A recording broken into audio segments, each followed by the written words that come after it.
کبھی خواب میں خود کو اونچائی سے گرتے دیکھا ہے؟ جانیے ماہرین آپ کے خوابوں کے بارے میں کیا دلچسپ رائے پیش کرتے ہیں۔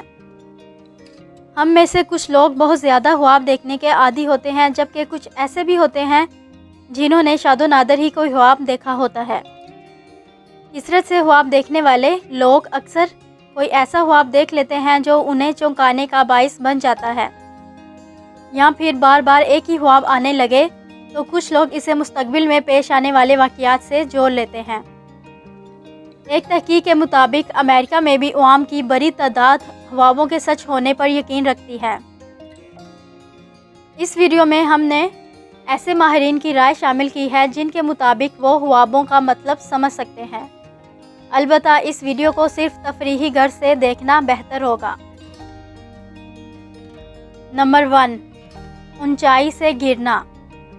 یہ خواب لوگوں کو بہت زیادہ پریشان کرتا ہے اور عام طور پر سمجھا جاتا ہے کہ اونچائی سے بار بار گرنے کا خواب آنا موت کے قریب آنے کی نشانی ہے، جبکہ ماہرین کے مطابق اس طرح کے خواب ہماری ذہنی پریشانی کو واضح کرتے ہیں۔ اگر ہم کسی بات پر مہمسے کا شکار ہوں اور فیصلہ نہ کر پا رہے ہوں تب اونچائی سے گرنے کے خواب آتے ہیں۔ نمبر 2، خواب میں مر جانا۔ خواب میں اپنے آپ کو یا کسی پیارے کی موت کو دیکھنا ڈر اور خوف کی نشانی ہے۔ کچھ لوگوں کے لیے گھر، نوکری یا کسی بھی قسم کی تبدیلی خوف کی بڑی وجہ ہوتی ہے اور ان کا ذہن اسے قبول نہیں کر پاتا۔ ایسی کیفیت میں اکثر خواب میں موت نظر آتی ہے۔ نمبر 3، اڑنا۔ علم نجوم کے ماہر والیس کہتے ہیں کہ خوابوں میں خود کو اڑتے ہوئے دیکھنا اس بات کی نشانی ہے کہ آپ بہت جلد انچاہی ذمہ داریوں سے چھٹکارا مل سکتا ہے جن کی وجہ سے آپ پریشانی کا شکار تھے۔ نمبر 4، سانپ دیکھنا۔